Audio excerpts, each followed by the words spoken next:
We say la ilaha illallah. We say la ilaha illallah. We say la ilaha illallah.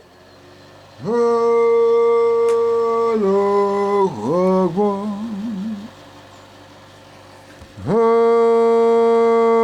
Allahu Akbar. My name is Mr. Sharia.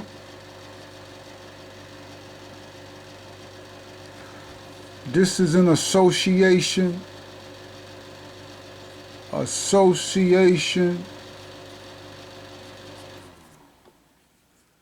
with quantum computers.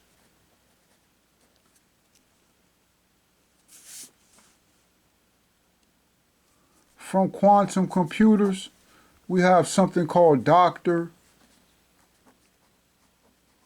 Tutor. Dr. Tutor is my educational platform where we teach math, chemistry, physics, reading, writing. As a young child, a very young child, your foundation should be reading, writing. Actually, your parents should be reading to you when you are in the womb of your mother.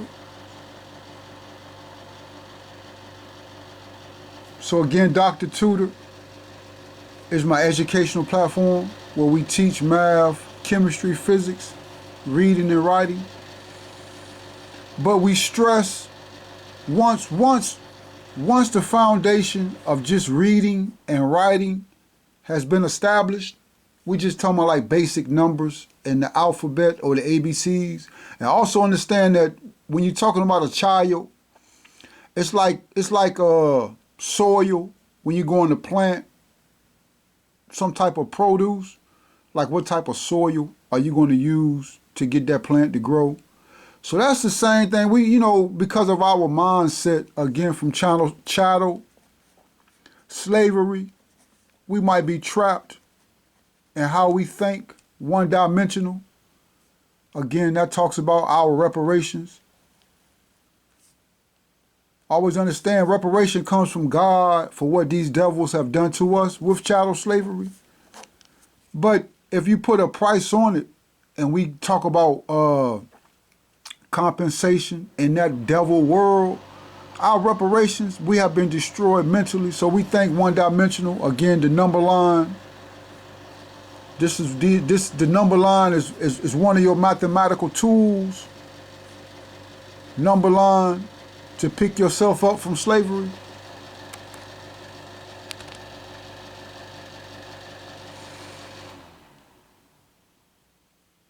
So I say that because, again, when you talk about a young person learning language, we stressing reading and writing, it's not just English. You got languages. The Bible give it to you real good, again, when you go to the Bible. I believe the first couple of pages of the Bible, before you actually get into the first book of Moses, called Genesis, the devil tell you straight up that this book was translated from the original tongues. So learn what the original tongues are. Original languages.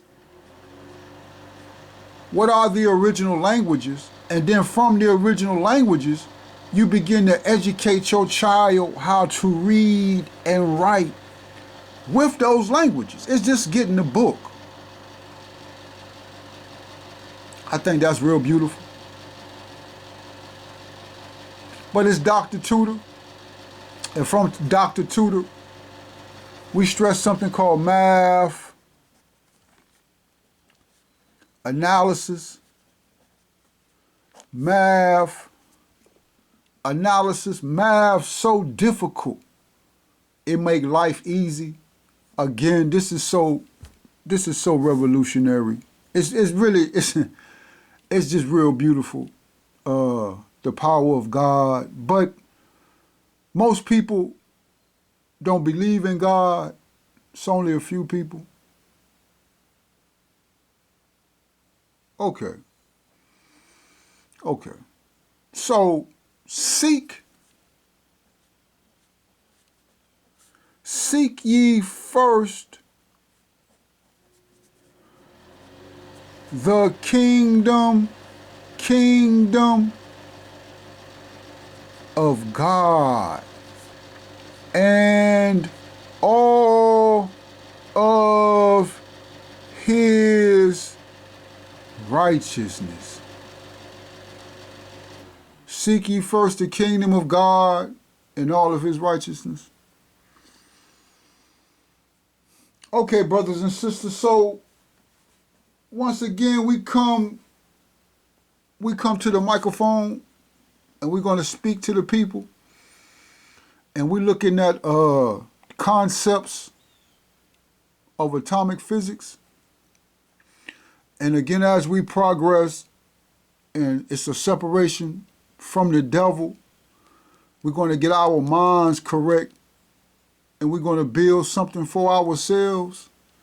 And we're just going to continue to pray and understand that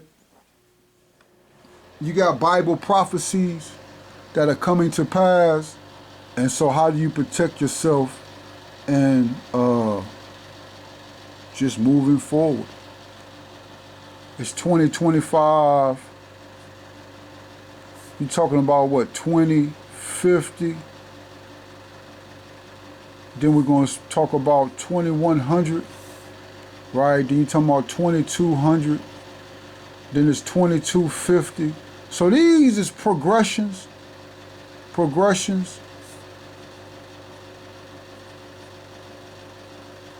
Progressions of years. And we go into the grave, brothers and sisters, and we really have no knowledge of what that is, specifically coming from chattel slavery. We really have no idea. But the devil is going to tell you that they don't want to go to hell. As of right now, I know sometimes you listen to the brothers speak and they say that the devil is the God of this world that we are living in. As far as the devil world, the Holy Quran calls it the dunya.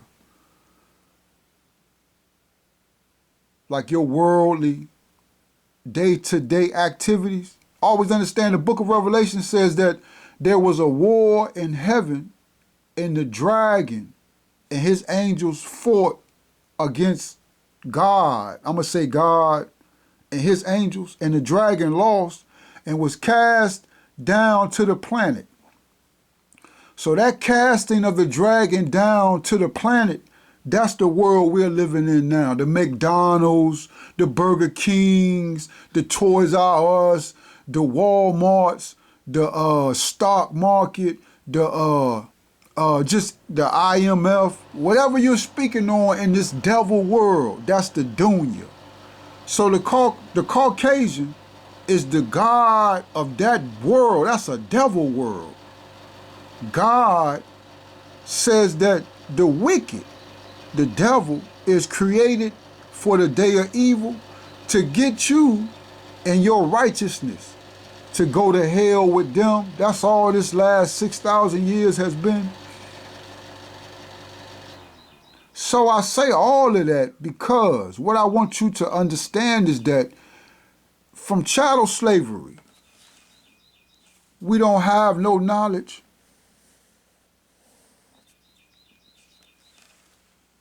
So there is no black man or black woman, specifically Judah, in America that is an expert.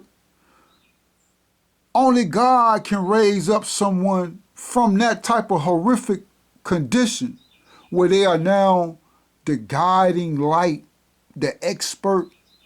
But there is no black man or black woman that's going to come to you and say, that they know what's going on, regardless of how high level education we have from a devil. Unless they, I mean, it doesn't matter. There's no black man or black, and I find that so powerful how God just makes it real clear for us to understand.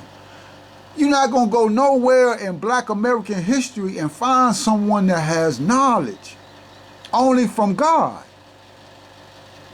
Now, the black man and black woman can take steps to progress themselves into a God-like thinking where they become not, and we're no longer dumb. But reality is, it's the devil, Caucasian people, the devil, that is the most knowledgeable. But that's ignorance on a certain level. So I say that because in that worldly, the devil is the ruler. What is the devil going to tell you? The devil going to tell you that they don't want to go to hell. That's what they going to tell you. Like, these are things that you should really think about. Like, I was listening to my brother Prince. He got the one song, Purple Rain. And how he played that song, God blessed him. Like the instrumentation when he get on that piano, the guitar, and he started stroking them strings to play that Purple Rain. That's some heavy duty how he put that together, right? But I started, like, it's more than just, like, it's one thing to get into his music, but then I started, like, listening to the lyrics. Now, I don't necessarily know what he specifically means. Prince had a lot of things on his mind, I'm assuming. But am I listening to it and just looking at it? Remember now, we always say, I seek refuge. Well, we always say, Bismillah. We say, in the name of Allah. And then the first revelation that Prophet Muhammad received, I believe, was God told him to read, or whatever he does, as far as his learning, to do that in the name of Allah. So when we listen, or when I was listening to Purple Rain, and just the talent that brother had in putting that thing together, he was saying purple rain. So you have rain. Rain is very important. There's so many references to scripture in the rain. You talk about drought. God says that our kingdom, God says that his kingdom is on water. We got something called the moon in the lower heavens. The moon controls the motions of the oceans. If it was not for the moon, then the waters would flood the planet. Then it says that man, the black man and black woman are created from water, flowing through the ribs, something like that. It also says that the Holy Quran gives reference to droughts when you have no water. So, within the scripture, the Holy Quran also gives reference to when we talk about the resurrection of your spirit. It's a spiritual resurrection. We're still very ignorant on what this is, but it's the resurrection of your spirit. So God gives you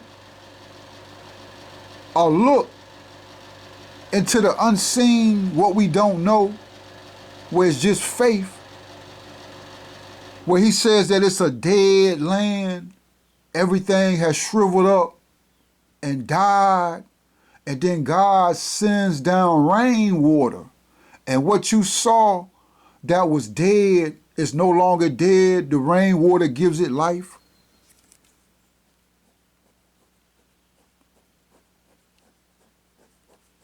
Where you have everything growing.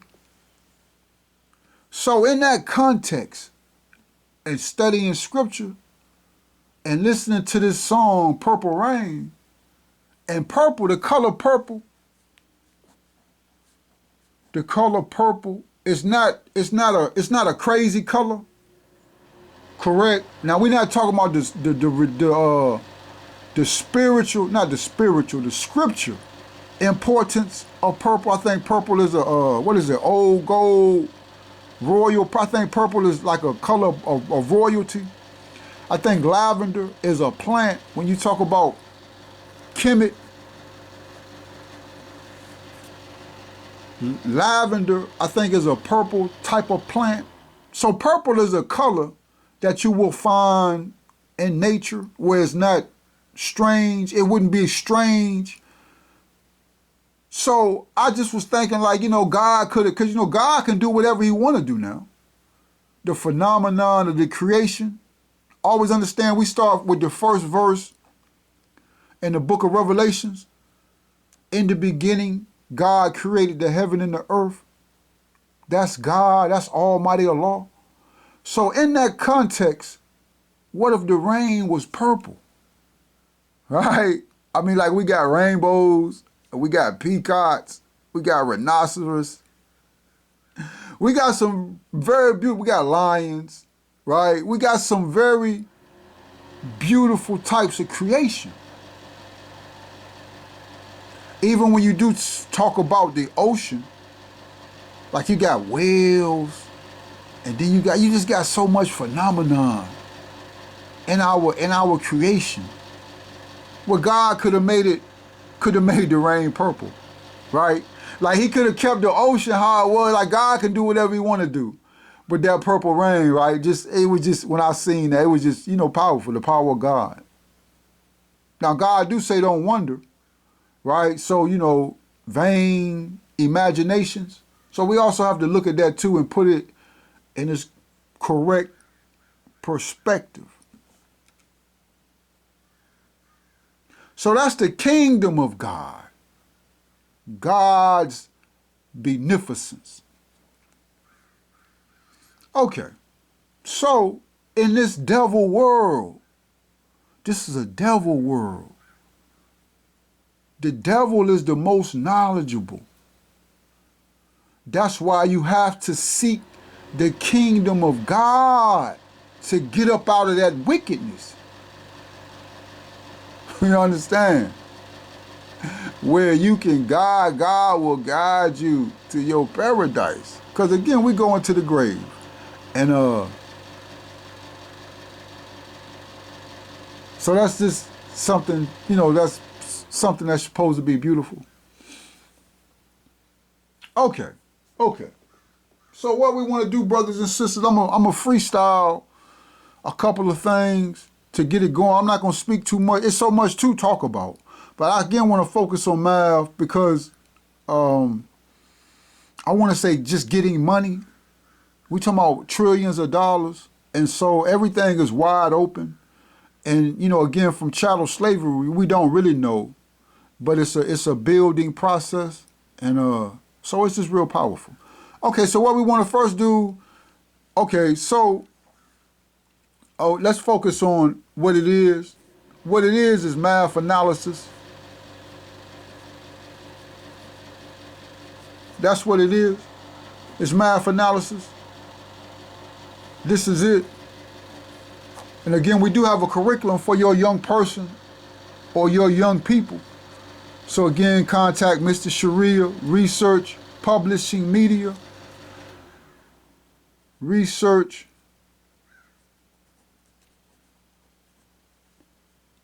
Publishing Media at gmail.com. I'm really good for if you got like a large group of young people. I'm trying to move forward, and we didn't got pretty good, and our math discipline is progressing how Almighty Allah said it would. So if you got a whole bunch of young people, brothers and sisters, just contact me. Let me give you this one: the math corporation. The Math Corporation at gmail.com. If you got a group of young people, you trying to organize to build you a city with your young people, stand Mr. Sharia. Stand Mr. Sharia in front of your young people. And I'll speak to your young people and we'll get things moving. I'll get them a certain type of direction. Or you can just listen to what I'm saying, get the books, and you can stand in front of them yourself. But this needs to go on.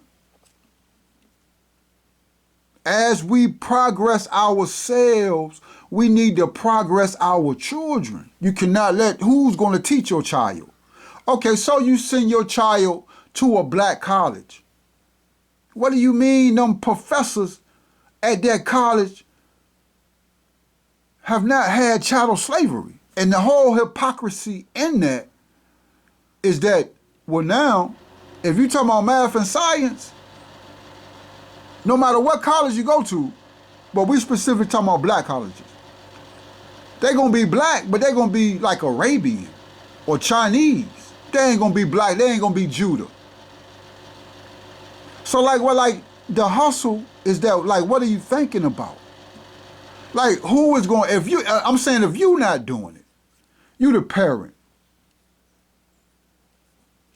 The only person that loves your child is you. So you, and then look now, God say most of us are devils. So that's becoming, the severity of the biblical prophecies or the prophecies coming to pass is that now the parent doesn't even like or love their child because the parents don't love themselves. So we ain't gonna talk about that dynamic. But when the child, that's what you have to understand is that God does not care. Not at all. The sins of the parents are passed down to the children. God gonna make, so you think, okay, like again, my name is Mr. Sharia, my first name is Fatiha. I'm not messing with you, I'm minding my business. But how the most honorable Elijah Muhammad say that the devil cannot leave you alone because he or she knows that they gonna burn in hell. You don't even understand that. We're going into the grave. So I as a Muslim, a believer in Almighty Allah, I have to conduct myself a certain way. And one of those ways is that God tell us in the book of Proverbs, look, don't meddle with strife that ain't got nothing to do with you. God say the ringing of your nose and the churning of cream produces butter and blood. So why would you mess with strife that has nothing to do with you? Okay, so I mind my business. You draw that line, the devil is a habitual line stepper. They can't leave you alone because they burning in the hellfire, brothers and sisters. They burning in the hellfire. If you was to leave them, if you was to leave them alone, you would never see them. Look now, every day you seeing them, that's because you messing with them. Because you carry a gun or you think you gangster. Right? God got it in your mind. You don't know no scripture about who the devil really is. You ever just looked at that one picture? Messing with the brothers from the Israelites, they'll show you, again now, the Mexican, what they call the Mexican. Mexican. The Mexican, I think they from the tribe of God is the Indian, the native, what they call Native American. And then the Mexican is the tribe of Issachar. I believe that's correct. Issachar. Okay, so we have a time period before 1555. 1555 was the beginning of the black African chattel slavery, 1555. That's going to be Judah. I'm going to say Judah, Benjamin, Levi, right? It's Levi, But you see how devil comes from Levi? From the spelling of Levi? So that's a whole separate, when we say the tribe of Levi, the tribe of Levi is Moses, and that's Haiti, what they call Haiti. I believe that's correct. Let me make sure. Benjamin is Jamaica. Okay. The tribe of Levi, but if you see how you spell Levi, I did it again, right? So it's Levi, but you got devil, right? So that's just something to look at when you talk about like Jerusalem, and it's just so many ways. The brother said this, and you know, all praise to you, Almighty Lord. The brother said that Yakub, and did he say John? Somehow he tied it in real good where it made a lot of sense, right? Like you can really, when you talk about playing golf, you can really, what they call that? I don't even know no golf terminology, but that long ball, what they call the long ball, that's either baseball or football. But either way, you can pull that string, them 400 and 500 yards to make that connection, because it really is that simple. It's like when you talk about the devil in the caves of Europe, the Caucasus Mountains. And so God is just dog spelled backwards, right? So why they say dog?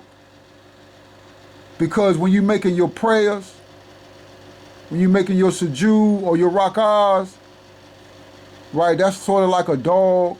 It's also like a bull too, right, with the horns. And this is a dua. All that's heavy. It's like conjecture also. We're heavy into, we crazy in our minds, especially if we got straight hair. Now, that's not a stereotype. But I'm going to say it like this. Every black man in your family that got straight hair, now they ain't going to have straight hair like the Indian. Some of them might now. But look at it like this. If you down south, every black man in your family with straight hair, they crazy as hell, to be honest. So when you start talking about like if you go back to the hieroglyphics and like the bull and these human figures with animal faces, and how they say we worship the bull, that's that black man with that straight hair. Crazy as hell. Okay, but it's called conjecture. So that's a good way for us to understand our history, to connect the dots. So I think the brother said, because we were talking about the book of Revelation, and the most honorable Elijah Muhammad say that Yakub or Jacob wrote the book of Revelation, but then he said that John, you can pronounce John as Jacob. It was something like that where it made a lot of sense. It was real powerful. It was real powerful. Okay. So, let me see. Okay. So we were talking about 1555. We were talking about the tribe, the nation of God, which is the Native American, and we were talking about the nation of Issachar, which was the Mexican. I believe it's the Mexican. So, you talking about in the 1400s? Okay, now we had this devil Caucasian in Europe. He was called Pope Nicholas the Fourth. I believe that is correct. Pope Nicholas the Fourth. He was a ruler in Europe, and Pope Nicholas the Fourth, he signed what you called a decree. And this decree gave power to the European military, I don't know specifically what country, to enslave black people. They say people that didn't believe in Christianity, but in reality, because all that history is gone, we know it's just to enslave black people. So this is how all of that began with slavery in 1555. But in the 1400s, when he initiated this decree, they went to like when you talking about South America and then Mexico and all that area right there, and they slaughtered all them people. Well, how come we don't see them no more? But they always show you that one picture where they got the one Caucasian, right? They got bodies. It's bodies of black people, right? That they burn and they setting these black people on fire. Like, yo, you need to look at the one movie, you might even get some documentary on that. That thing is so horrifying. Rwanda, Hotel Rwanda, with my brother playing that movie. Yo, they was riding. It, like, and the whole thing with that madness, how you know it's God getting rid of us because of our wickedness. Yo, that movie, the madness of that movie, showing how black people, how they eat each other over some damn trinkets. Like I have never seen, I ain't never been in that position. Now I done seen some black people do some real, well, now I don't know. God has kind of blessed, like I done been through some things, but I ain't never had no, like to see a black man in black skin with your knowledge of who we are, and for him to still just kill you for nothing because you look a certain way. Now, in your ignorance, you're not Muslim, is all that is. But in that movie, to see that black man look just like you, y'all in the same damn country. God even got a Caucasian on the planet. He the Antichrist. Wherever you go amongst your black people, you in black skin, you got to look at their nose or their eyes to discriminate against them. But God say, damn, how you fighting over how the brother nose is when this devil come to you naked with a damn monkey in his kissing? He kissing on a monkey. It got a dog. He playing with the dog butthole. Walking up on you with the Bible. And you talking about you love him, but you hate your brother. You got to dig deep. Damn, brother, your nose is 5 millimeters to the left. I hate you. We not the same people. But then you turn around, this damn devil got a monkey on his shoulder, kissing him with his finger in a dog butthole. And you love him. That's phenomenal. And understanding. Why I say it's not rocket science. So in that movie, yo, they was driving. That thing is frightening. Right? Like what's really out here for the wicked. Yo, they was driving, and then the car started driving over rocks. Right? So you know the brother like, damn, road kind of rough. Then it got like they was in like a Jeep type situation. Then it just started rocking back and forth. It was like, damn, what the heck? Because it was dark. Yo, they flashed. Somehow they did the movie. It was just black bodies everywhere. Yo, that scared the hell out of me. I had this one brother, I read some information on that. This one brother, he survived that situation. This was a situation in Rwanda, where the Caucasian came in and they killed some leader and made it seem like, the same old banana in the tailpipe situation. So they just started killing each other. But I read this one situation where the brother had actually survived it. He said that It's just that situation that's bad. That's almost like the Kenya situation with the Mau Mau. Only that Mau Mau situation way worse. Where them devils, they don't have no salvation. It's just we Muslim. It's a gathering of the righteous to execute judgment for what these devils have done. But the brother was saying that what happened was he was in a little village. And, you know, everybody was talking about, like, you know, it's a conflict, people killing each other. He said that, like, initially, it'll be like 1 or 2 bodies floating down the river, right? This is what he said now. Then he said as time went on, it would be more of like 5 or 6 bodies in the river. Then he said it got to a point where the river was just flooded with bodies. It's like, I'm talking about like the river was like it stopped. It was so many bodies in the river that it dammed up the body. And it was bodies everywhere, the stench. Yo, he said that thing was so horrible.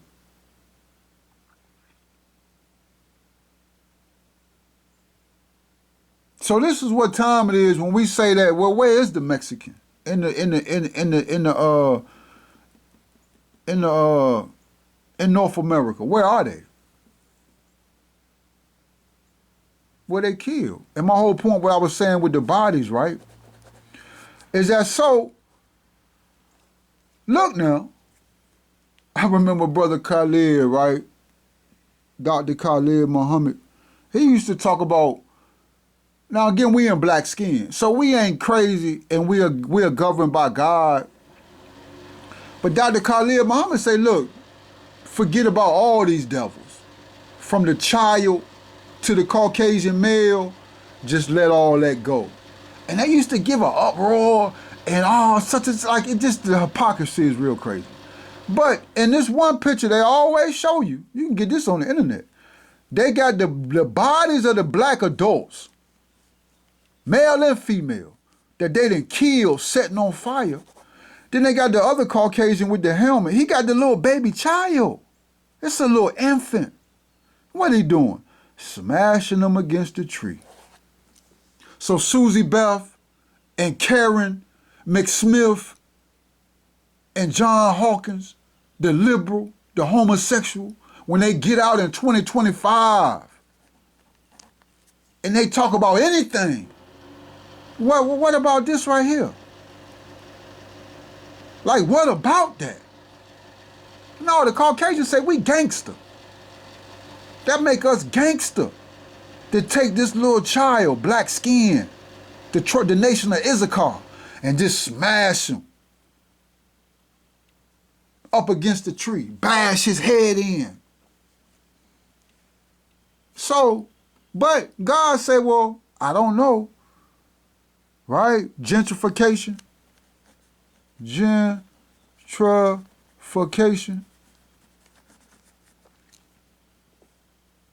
Right? You reap what you sow. But, you know, that thing right there is just, you know what I'm saying? What is it, war? And the nation of Issachar, we lost day one. All right?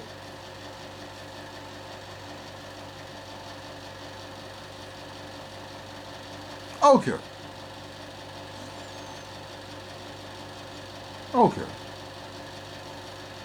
So, why did I say that?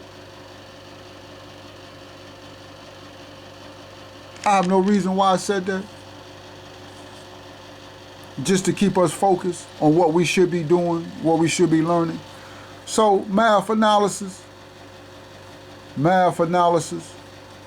I think that's what I was speaking on, just speaking to your young people. Again, contact me, researchpublishingmedia@gmail.com, themathcorporation@gmail.com. Hook something up now, $200 or $300, get me there. I'll talk to your young people for days. You could do a camp. Let me give your young people some type of guidance. If you not, okay, I think that's what I was speaking on. Like again, right? is if you're not doing it, which you're not, you don't have a classroom environment in your household where it's a university, and every day except Saturday, from sundown to sundown, except Friday, from sundown to Saturday sundown. That's the only day you're not working. But every other day except that day, except the Sabbath, you got a university type classroom, and wherever you at, and you talking to your children about their learning, but specifically about math analysis. You're not doing that. You're sending your child to someone you say that's black. Okay, well, is this black man or black woman Muslim? Are they Muslim? No. Okay, but they black. So what, like, again, what is you really talking about? As far as progression now, so we say progression.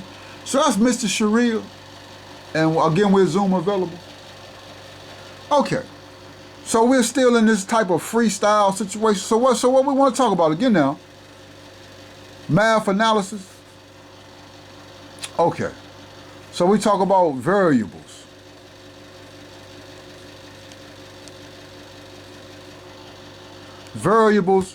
Variable can be anything, but in the literature, we use the alphabet: A, B, C, D, E, F, G, H, I, J, K, L, M, N, O, P, Q, R, S, T, U, V, W, X, Y, Z. This is the variable scale, multiple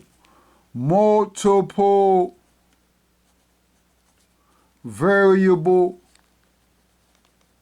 scale. This is in English. We can also use the Arabic. Aleph, Ba, Na, Ka, Tha. So they go on and on and on. You could do it, or like I don't really know no Hindu, and I don't know no Chinese. Okay, but you could, that's how you can freak it with your child. But we're using the English caricatures. So it's variables or variable. Then you have multiple variables. And multiple variables, or a variable, is just so we say we use Hamza, or let's say we use the variable A. That represents unknown as far as a numerical value, putting boundaries on it. But in generality, if we talk about the universe, it just represents an unknown. We don't know. How big is that cat? Well, we don't even know what, like, if I just walk up on you and say, listen, how big is that cat? You don't see no cat nowhere around. You don't even know me. You don't even have no idea what I'm talking about. But I ask you that question, how big is that cat? Well, with math analysis, just analyze it, right? Don't get confused, stuck in your mind where you don't know what to do. When you say the cat is A big, that's how big it is. It's A. Right? That's the correct answer. You don't know how big it is, but you know it's a certain size. Regardless how small or how big, it's a certain size. So that's what unknown means. So we say 3 plus B equals T. So this is a multiple variable statement. We got 3, which is finite, or can we say discrete? Or we can say unique. I'm gonna say finite. Now finite is my terminology. So let's just use this. We say 3 is finite or definite. I think definite might Well, finite is indefinite. That's powerful too, right? But within this statement, this is an equality statement. You got two unknowns. We don't know what B is. We don't know what T is. Now, we can make it whatever we want to make it to be, but you have a system. Let's look at the number line again. Always understand the number line is a tool that you use for numbers. We're going to call this X dimension or the X direction. This is a linear, straight line. You got this point 0. At this point right here, X equals 0 is what that means. So now this 3 plus B equals T is somewhere on this number line. We don't know where. Because you got unknown, you got variables that you don't know, you haven't defined it, you have to define it. And then you can, now let's understand this is a side note. 3 plus B equals T implies that 3 plus B minus T equals 0. What we did was we subtracted T to both sides. Always understand you can move on either side of the equality now. When you write it like this gets complicated because you can say B, you can divide B on both sides. So you'll have A divided by B equals 1. Or when you say A equals B, you can subtract B to both sides and you'll have A minus B equals 0. That's something I should look at. Okay. Understand that the equality symbol, the equality sign is just a symbol. It's just a symbol.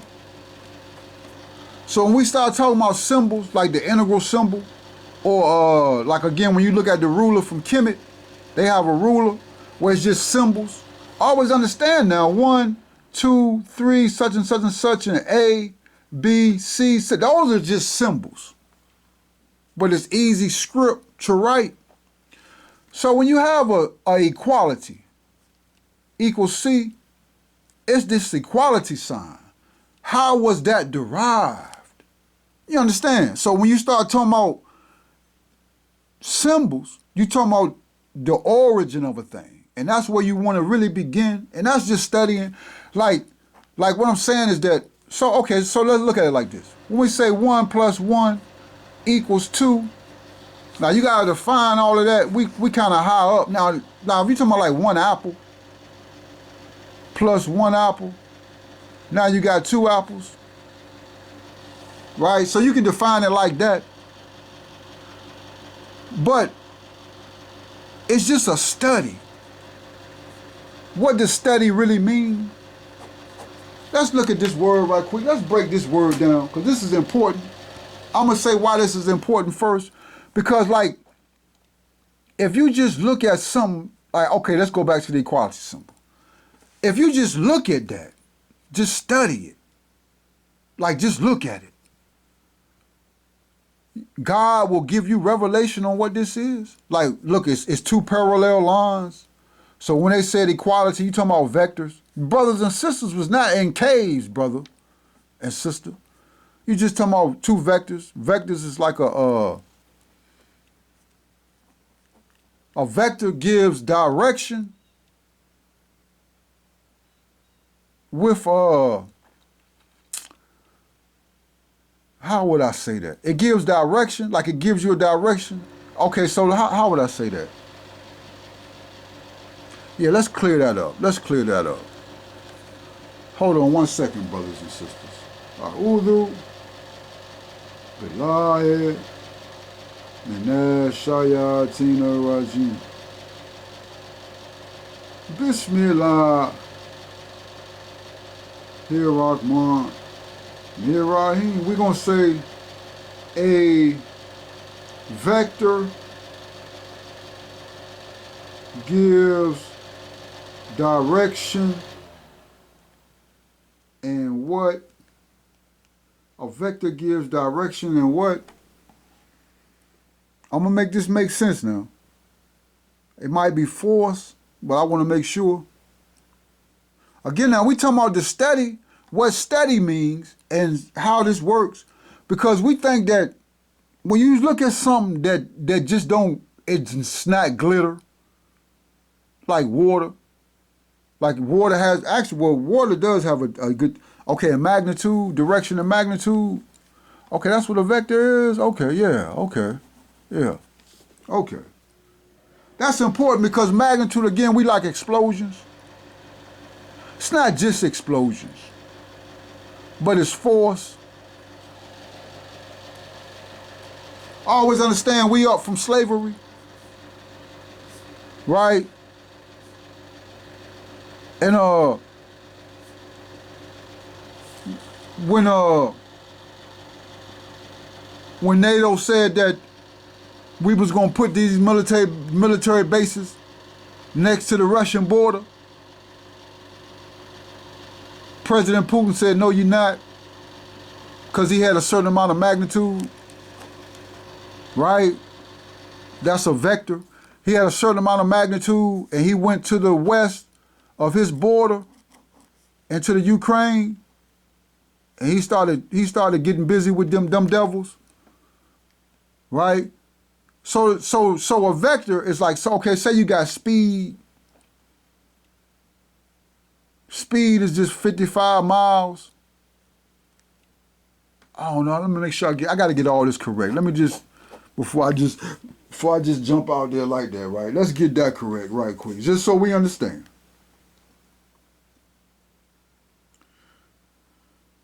Speed is a vector compared to what? Now, speed is not a vector, but I said it like that so the computer can just give us a total correct answer. Speed is not a vector, but when you say, I think when you say something like 25 miles per hour, okay, that speed, that doesn't have a direction. That's just how fast you're going. Let me just make sure. Speed is not a vector, which we know. Velocity is a vector. So we say meters per second. That don't even make no sense, right? Where is the direction coming in at?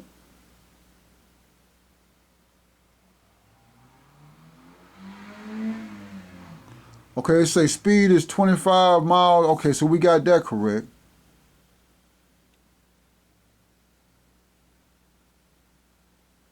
Okay, now that don't really make no sense. I'm not gonna really get into this as far as a vector. I see now it's just again a hustle. You know, it's just a hustle. You're your best teacher. You have to let God teach you. Okay. So we talking about study. So when you look at the equality symbol, like really what is it? When you look at the plus sign, when really was the plus sign entry? That's just a cross. But is this before Christianity or after Christianity? We don't know. Remember that history is lost. But when you just look at the equality symbol, just study what it is. Two parallel lines. Why is that significant? We talking about the origin. Origin. You have to be there in the beginning.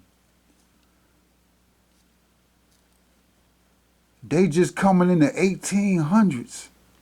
You know how much history? You talking about trillions of years of history. Plus. So again, when you look at the equality symbol, two parallel lines. So listen to what the brother and sister telling us now. They saying that A, two parallel lines equals B. Right? They give you an inequality, A greater than B. That's another, like if you look at that's a pyramid, right? On this sideways or whatever. So there is this thing, that means that's what study is. So it's them things.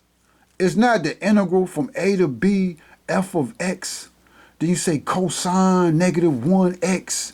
Then you got plus dx. Something like that.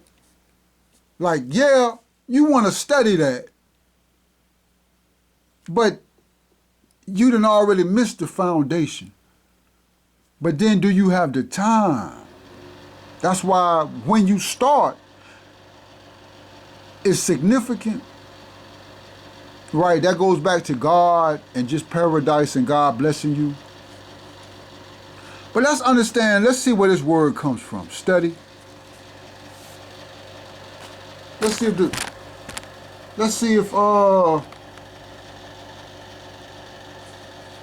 let's see if the computer will give it to us.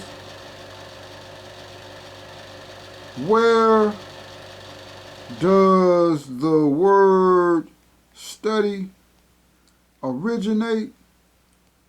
Where does the word study originate?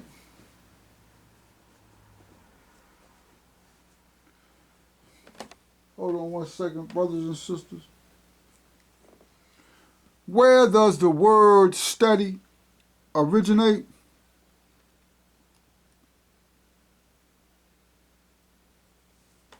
It says the word study, studium,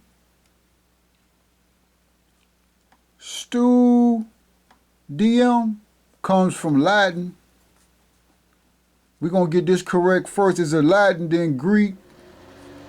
Or is it Greek, then Latin? We know Rome is Latin, Greek, and then Roman. Is it Roman or Rome? Either or, but we know we don't know which is first, because before Latin, you talking about Phoenician. Phoenician, that's us, or Judah. And then so that's where we need to be, and going backwards into our history, our greatness. The word study originates from the Latin word studium, which is stadium, eagerness, zeal, devotion. Studier, eager. Studia, study. So it didn't completely change. So sort of kind of we're gonna check all of this. But it says the word study originates from the Latin word studium. So let's ask the computer, is it Latin, then Greek, or Greek, then Latin? Let's see, let's get this correct.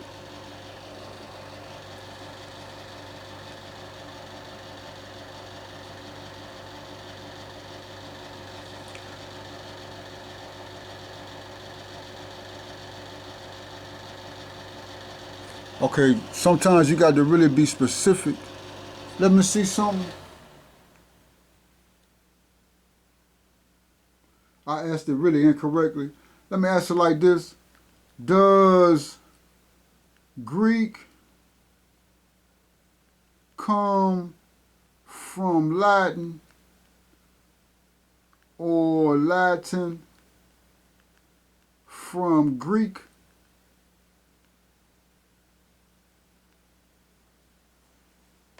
Does Greek come from Latin, or does Latin come from Greek?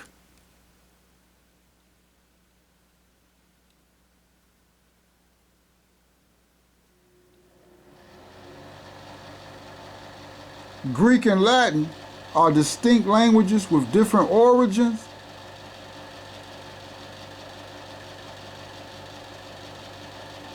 Okay, the computer. Okay, so Greek is an older language. They say Latin emerged in the 8th century. Okay. Okay. So that's part one of this study. Study comes from studium. They say studium is a Latin word, so that's not really what we're looking for. Okay. They say Greek is the older language. Okay, so what is the Greek word for studium? What is the Greek word for studium? Remember, studium means eager.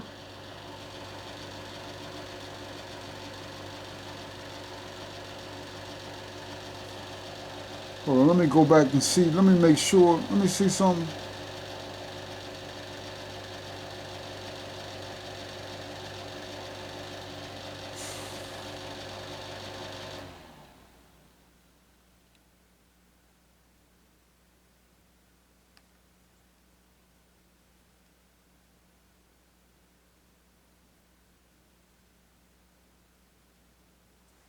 La ilaha illallah.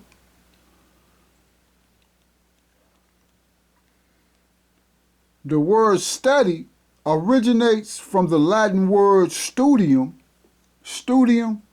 which means eagerness, zeal, devotion. So that's an adjective. It was used to describe a person's application.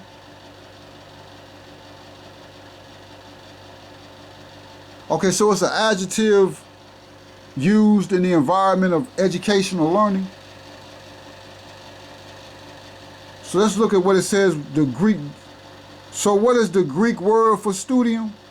The Greek equivalent of the Latin word studium, meaning study, zeal, or eagerness, is spude. Now they spell spude with a sigma, pi, that might be Omicron. This is I don't know what that is, delta. I don't know what this is. Eta. They pronounce that spoody. Probably spude, because they got the critical mark over its post. So this is the Greek. As you can see, that's going to be Hebrew. That's not Arabic, that's Hebrew. A derivative of Hebrew. So that's a good, see how God make that path for us? So now we want to get into the Hebrew and Arabic, Hebrew, Arabic. I don't think we can get it in hieroglyphic. Let's just go, let's just take the shortcut. What is the hieroglyphic?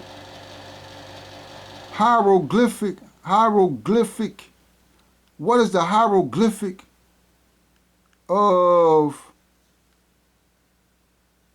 let's use the Greek, if they could give it to us, of spude, of spudi.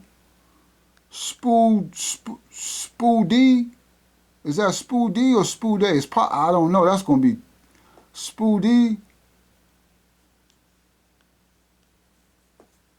or spude. Is it spude? I would say spude, but that might be just me gravitating towards how I think. In ancient Egyptian hieroglyphs, damn, I put spouse. Yo, I have a problem with that, right? I need to correct, again, coming from chattel slavery and taking these tests, I be doing the little making those little mistakes like that, which is not real good as far as like being a doctor. Let's do it again. What is the hieroglyph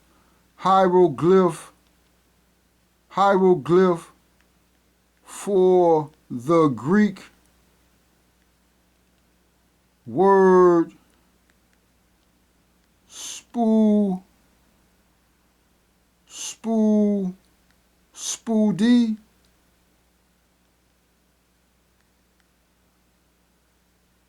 And look now, spoody and spouse, right, are spelled kind of the same, and then spouse and mouse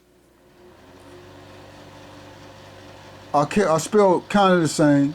And then we know a mouse is an animal, but then you talking about 2025 and conjecture, how people assume a mouse type characteristic, which is kind of crazy, right? Because you got black people out here talking about they mice. How they come into your house when you're not there, right? It's just like, why, like, you got black men and black women that say they are mice.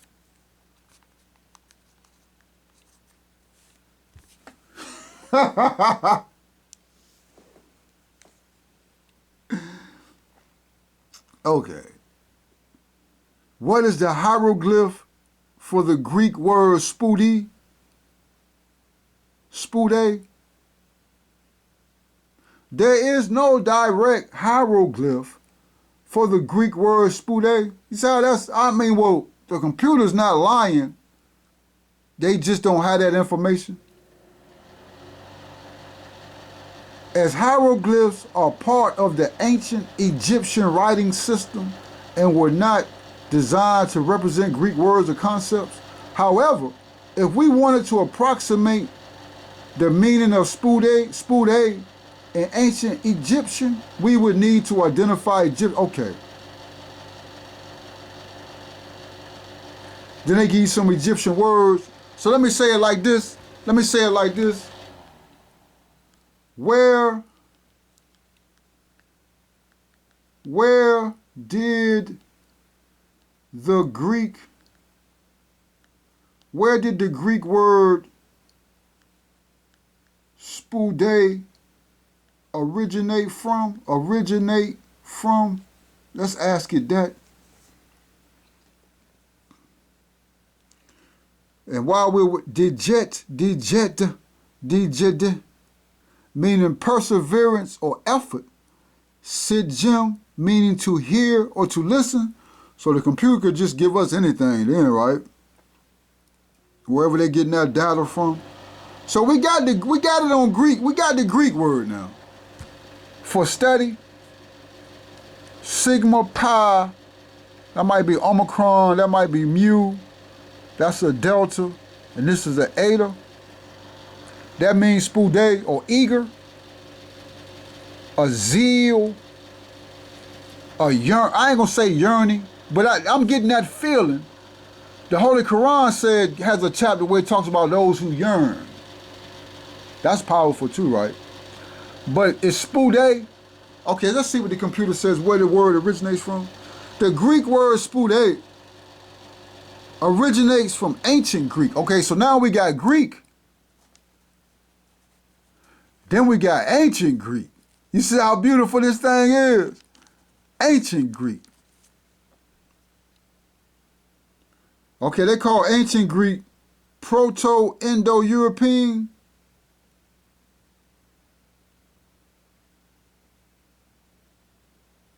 They say it comes from probably this word right here. But that's pseudo, sort of, kind of. Well, not, okay, I wrote that incorrectly. Spewed.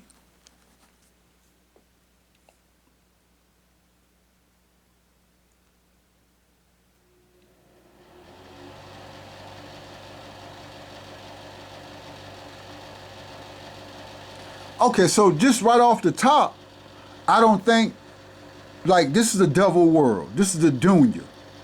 But God has raised us up to direct us out of this madness. So in generalizing, I don't think from what they give us, our resources, you can't make a connection with your learning necessarily. We just talking about computers, from Greek to Kemet But I believe, okay, so let's do it like this. What is the Hebrew? And then that might be an incorrect statement too now, because they did give us something. We don't know really what they gave us, but they gave us these two words right here. Okay, okay, so they trying to rewrite history. Remember now, the Caucasian supposed to be the one that translated. He found some tablets. And it's from them tablets that he found where he started making the translation. But they give you, the computer give you this word right here. They even got the letters constructed a certain way where, you know what I'm saying? That's how they doing it now. So if you in that devil world, you don't even know what that is. That's a disconnect of your spirit. Look now, it's a disconnect. God is looking at us. And if your footsteps got you on that wicked path where you talking about this is what it is, but the Caucasian, the devil, them came out with this, where God got you disconnected, your spirit connects to these words. Okay, what is the Hebrew? What is the Hebrew of, what's the word again? Spode. What is the Hebrew of spode? Spode. What is the Hebrew of spude? Spudi or spude? The Greek word spude, this is the Greek word. We don't even know if that's true. But we're gonna keep it moving. Okay, it says that it's no connection to Hebrew, but they're gonna give you a Hebrew word. Do I know? No, I don't know no Hebrew. So now they're not giving you, okay. Okay.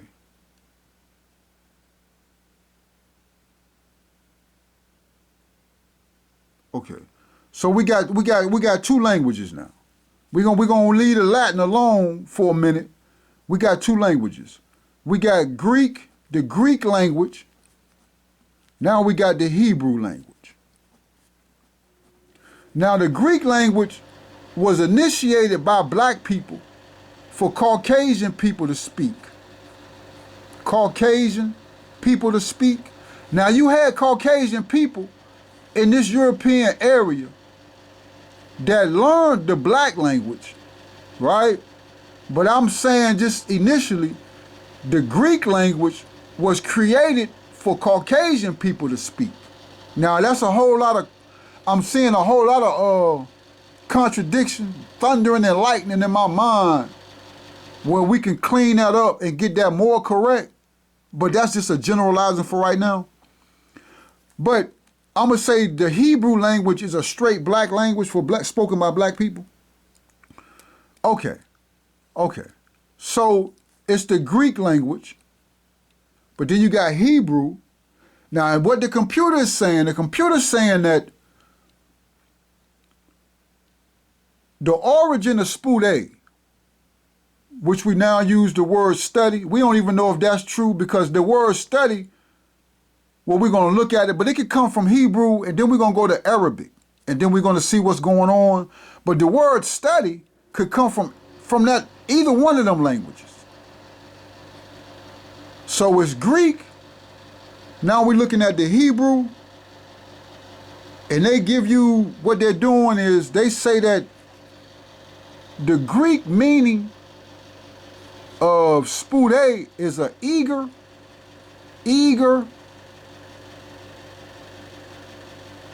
or zeal for learning. So now whatever these words mean in modern English, they're just going back to the Hebrew. So let's see if we can clean this up. So the Hebrew for spude or zeal is zeritz. Zeritz.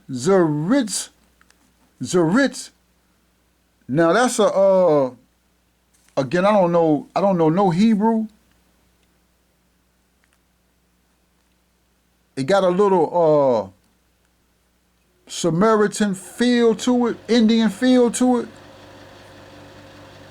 It also got an Amharic. We have another language called Amharic. Amharic.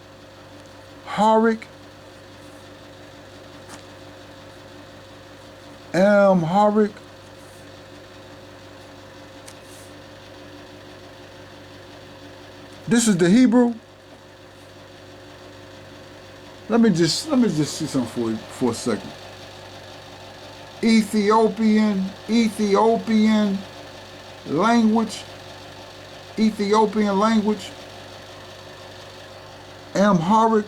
I pronounced it separately until I heard like people be pronouncing it how it's pronounced, how people pronounce it generalized. Okay, it's Amharic. This is correct. But I was pronouncing it Amharic. Okay, but this is Ethiopian. But Ethiopian, the Amharic comes from the Giz language. But this is new, and then it's written from left to right. So I think when I say new, I mean like maybe 100 AD. Right? So always understand now, we got the, well now we don't have the Caucasian Muslim, but you do have Caucasian people now, again.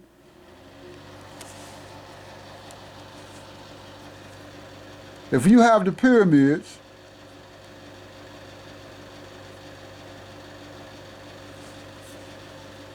you got the Red Sea, you got the Kaaba. Up in here is the Caucasus Mountains. So these people is coming down and getting into all of this and changing up all of that. Okay.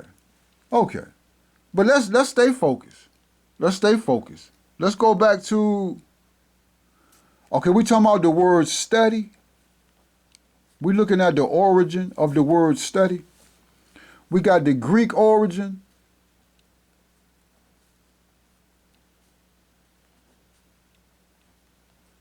Then we got the Hebrew equivalent. This is called spude. That's how you pronounce that, spude. Then you got the Hebrew equivalent.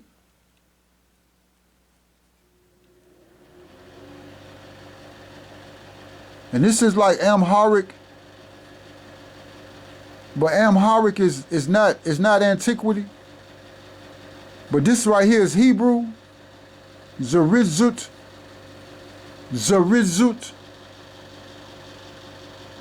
Right? This is Hebrew. This is Greek.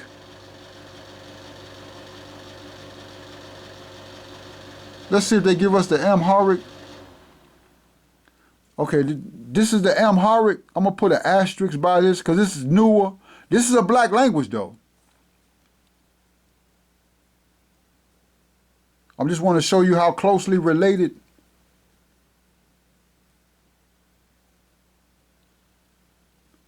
This is pronounced to get. This is an upside down E. To get. You see how the Hebrew and the Amharic sort of kind of favor? The Greek.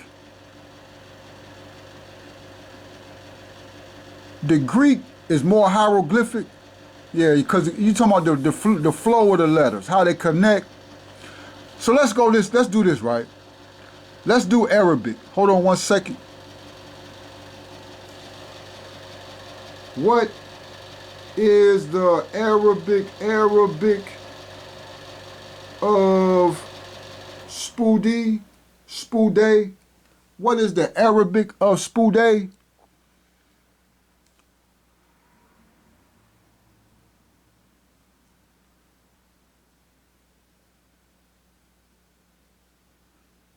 In Arabic, depending on the context in which it is used, here are the most relevant translations. Hamas. Yeah, Hamas means study, right? That's what it's Hamas and it's the Taliban. Taliban means student. Okay, they give us Hamas.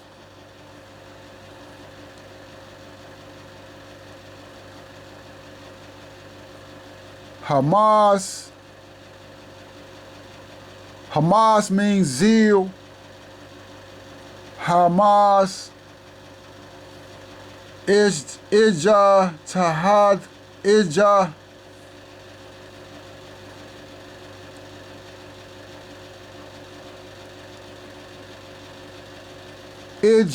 tahad. That means that's jihad, right? To strive. Okay. Okay. That's actually very good. So it's jihad. It's jihad. What is the Arabic for jihad? It's this word right here. Now, I don't know, right? I might have been a little bit. Now, can you see that? Let's see if we can. Okay, we got these is how it's written on the computer now. This is the Greek. This is the Hebrew. This is the Amharic, Ethiopian. This is the Arabic. Now, the Arabic and the Greek, they're kind of more the same, right? Like, be honest with yourself. This is more like a cave, right? Okay, so this is how you spell jihad. Jihad, jihad, J-H, elongated with the A, jihad. So study means jihad, sort of, kind of, striving or eager. Yeah, you can use it like that. Okay, okay. So what we want to do now, what is the Coptic for, what is the Coptic for Spude?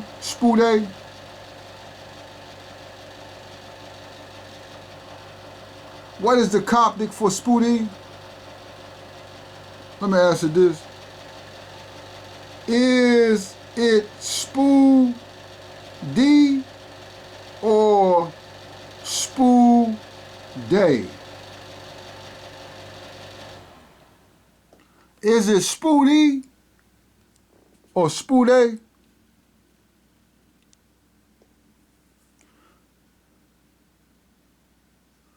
Again now, we're talking about study, the word study. We're looking at its origin because we were talking about the equality symbol.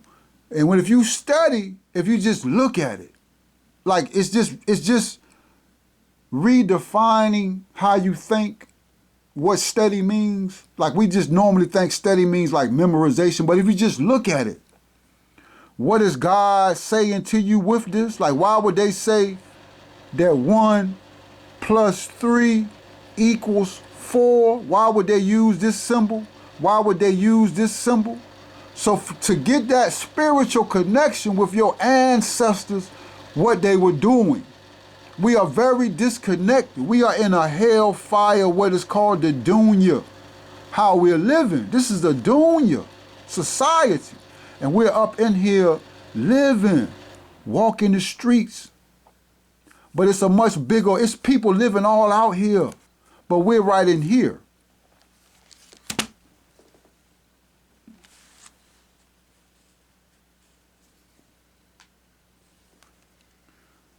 Okay. So again, we start off with the word study. Study is studium. Studium in Greek is spou D. Let me see what it say. It's spouthi.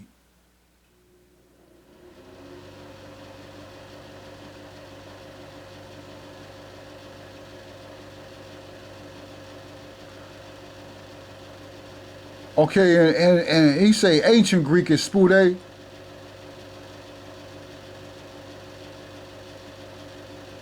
Okay, it's spoude. Actually, the computer don't really know, but they say spoude. They say the eta is elongated. Okay, that's spoude. Okay, so let's go back to the Coptic. In Coptic, the word for spoude is written as spoude is still.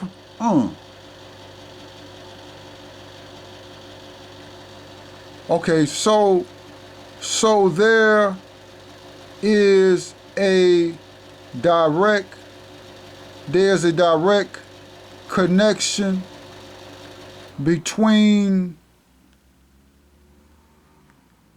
Greek spoude and Coptic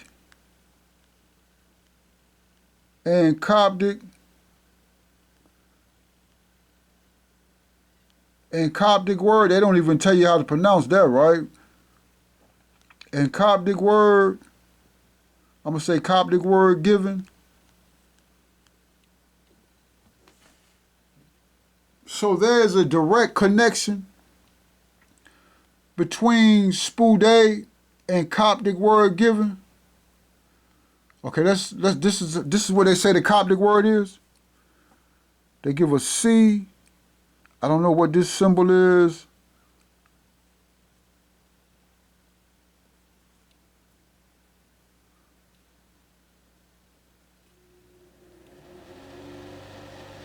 Okay, that's the Coptic word. But they say that means spoude too, right? So that's a direct cut. They saying this word right here means the same as this word.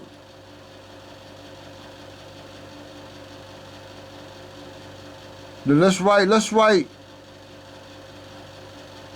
Now all of these words come from this word. The Arabic jihad,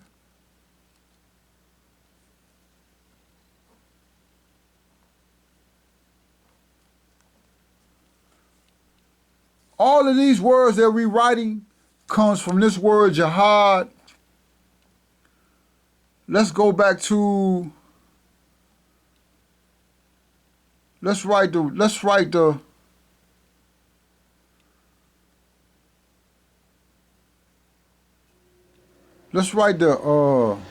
Amharic. The Amharic is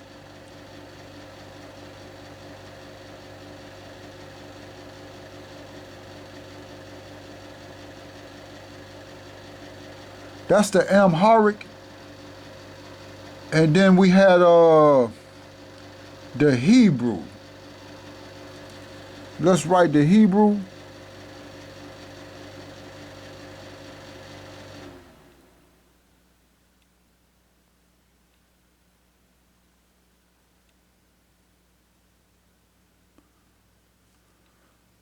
Okay, that's the Greek, the Coptic. This is the Arabic. This is the Amharic, and this is the Hebrew. Okay, so let's go back to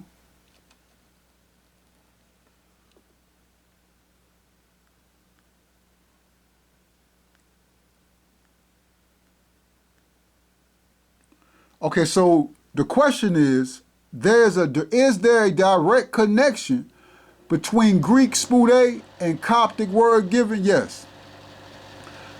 There is a direct connection between the Greek word spoude and its Coptic counterpart, spoude. Okay, they say the Coptic word is a long word from Greek.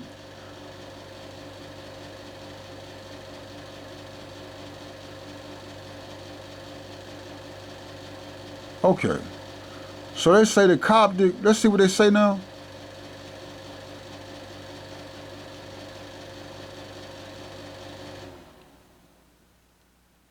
Okay, but Coptic is cursive for the hieroglyphs, for the hieroglyphs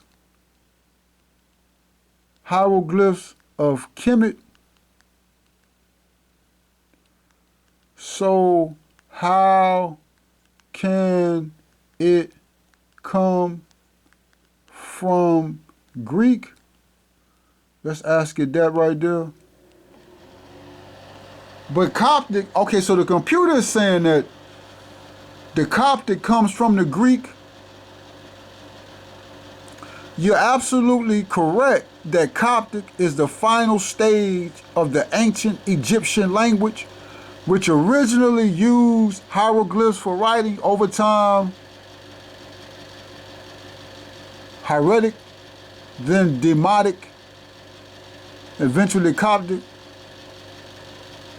Okay. So what do we want to do now? First of all, let's just look. Now, let's be honest with ourselves, brothers. This is the Hebrew. This is the Greek. This is Coptic. This is Arabic. The most fluent out of all of these writings is the Arabic. Now, that might be personal. I don't know. That Greek looked powerful too, but that might be only because I have an affinity for Greek symbols. The Hebrew looks out of place, even though it look antiquity. It just look out. This don't look antiquity, but this look like it got a lot of powerful spiritual meaning, symbolic meaning. But again, that might be chattel slavery. And when you start to learn, like this was the first language you, like when you really started to learn math and science, you was like, oh, we learning another language, right? So you know what I'm saying, the whole Zeus, you see how they just, the devil just mess with your spirit. Okay, so let's ask you this. Let's get back focused. Out of all languages given, which is the oldest?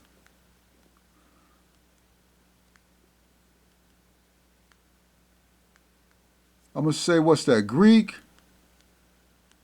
Hebrew, Arabic. Out of all languages given, what is the oldest? Greek, Hebrew, or Arabic? Determining which of the languages, Greek, Hebrew, or Arabic, is the oldest depends on how old is defined.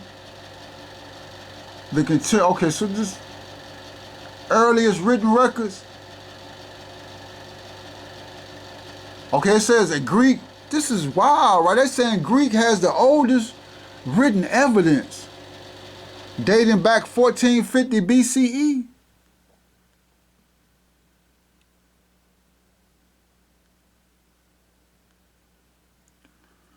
Okay, so then they got Hebrew going back 1000 BCE. They got Arabic appearing. Okay, they don't even have Arabic. Where they have it sort of kind of going back to 1000 BCE. So they saying that the Greek language goes back 1450 BCE. I don't know, that don't even make no sense, right?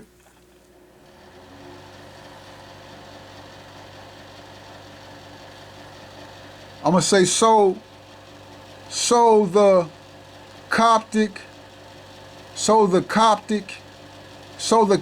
language is the oldest language going back to the hieroglyphs,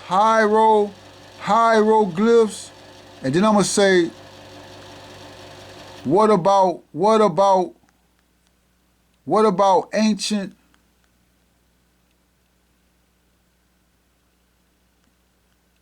What is it?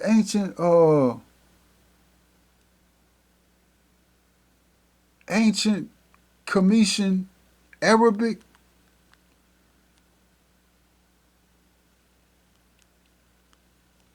I forgot what they say. It's a way you say it. So the Coptic language is the oldest language going back to the hieroglyphs.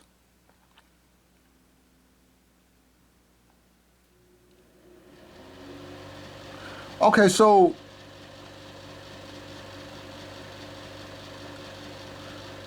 it said that Coptic language has a direct descent. Okay, so this is the Coptic right here.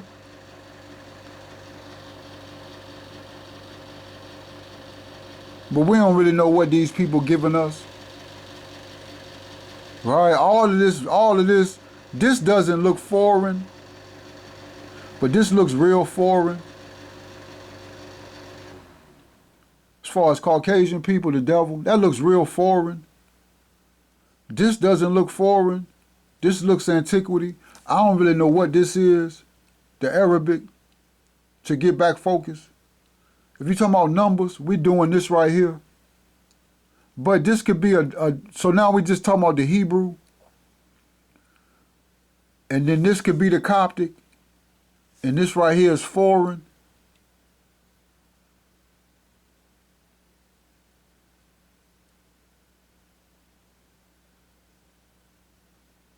Okay, Coptic is not the oldest language, but it's the continuation of one of the world's oldest languages. But it doesn't say what the world's oldest languages is. Okay, so they say hieroglyphs, but hieroglyphs, they didn't I mean, brothers and sisters, they had a script. They had a script form of the hieroglyphs. They go Demotic and Coptic. Okay, so they say, I'm gonna say, okay, so let me ask you this: what is the script form of what it said was? What is the script form of the hieroglyphic language of Old Egypt? What is the script form of the hieroglyphic language? I'm not even gonna say old. I'm gonna say Kemet. I think the computer knows what I'm saying.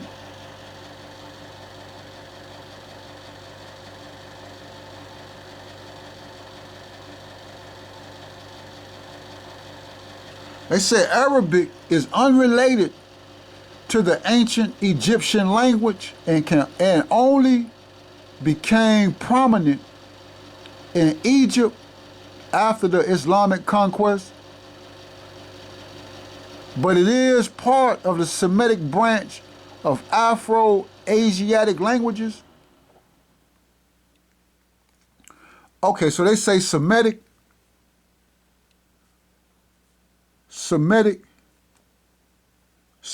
is Shem. The script form of the hieroglyphic language evolved over thousands of years.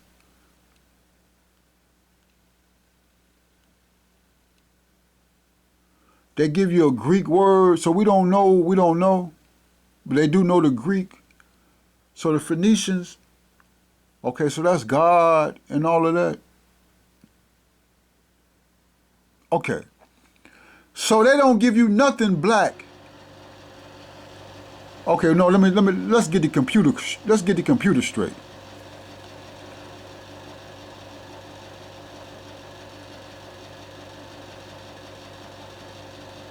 Okay, the hieroglyphs is not even a Commission word, it's a Greek word. So these brothers and sisters originated the Greek language for the Caucasian, is what it is. We don't even need to ask the computer that. Let's ask the computer this. Shem from Noah was on the planet at what time BCE? Okay, so the Caucasian or the devil is communicating with us from the Greek language. Let's understand this.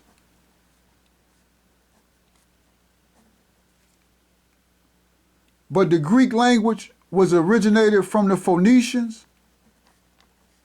We understand that from Brother Diop's book, Barbarianism of Civilization. And he makes reference that the Phoenicians developed the Greek language. Okay, then he said that the Phoenician language, the language they actually spoke, that originates from Kemet. So that goes back to what they call Coptic, which really goes back to this Greek word, the hieroglyphs. But we don't know what they, I mean, I'm sure the brothers know, brothers and sisters know. So this is a Greek word. And I think this means the words of God. But if hieroglyphs means the words of God, well, initially, yeah, that's actually very powerful. Because that's the scripture. So what the brothers did was they had a script, and then they had what the Greek words called hieroglyphs. So the Greek, so this one I'm trying to tell you now. The script that we missing in Commission, the Commission language, like we missing this. But the brothers translated the script into the Greek language and gave it to these devils as the Greek language. That's powerful. Right? That's actually very powerful. And that's why math analysis, it was math analysis. And so that's why, they running the planet now. The timeline for Shem, the son of Noah, is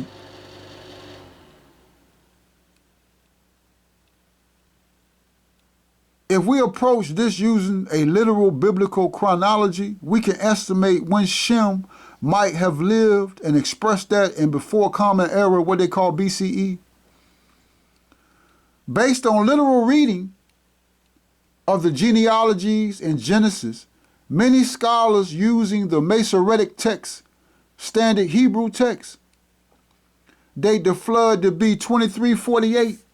They making that number up to try to put it in where it makes sense. So what we can get from this, since they go far back, is that Shem, the most honorable Elijah Muhammad said that the story of Adam is really the creating of the Caucasian on the Aegean Islands.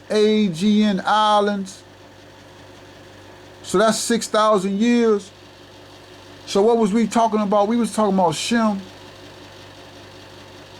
Semitic. Okay, so yeah, they using that knowledge and they just dividing it by 2 to give us 3,000 years ago is how they doing that. So if it's 6,000 years, let's just do the whole situation where we can get our spirit correct. We got the pyramids.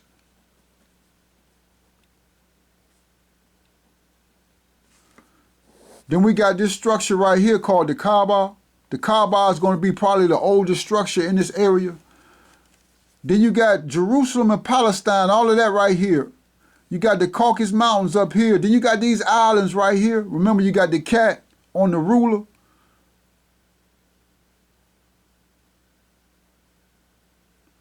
And you got something right here that the cat is looking at. But That's dealing with dimensions. Which way is the cat looking? The trigonometry. But right here is the Aegean Islands. And so the Caucasian was grafted on these islands right here. Okay, why did I say that? Okay, so that's 6,000 years ago. That's the story of Adam necessarily, where the God says, let us make man, or let us make this human being. Caucasian is a human being now. But that's 6,000 years. So Shem comes after that. So that's that grafting process. If we can use that, that's kind of like, we don't have no correlation. I mean, the correlation is there within the literature if you study. But just in looking at it, generalizing. So we say, so Noah, Shem, development of them 4,000 years ago. Right? The hieroglyphs, what they call the hieroglyphs, speaking in that language. So you got the hieroglyphs, what they call the hieroglyphs. Hieroglyphs. But then you got a script that goes with the hieroglyphs. So that's before 6,000 years. We don't know none of that. I don't even know if there's a connection between that. I would say that the Hebrew, what they call the Hebrew, is more related. But then I don't know.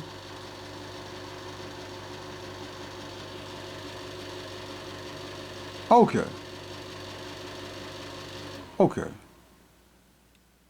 A'udhu billahi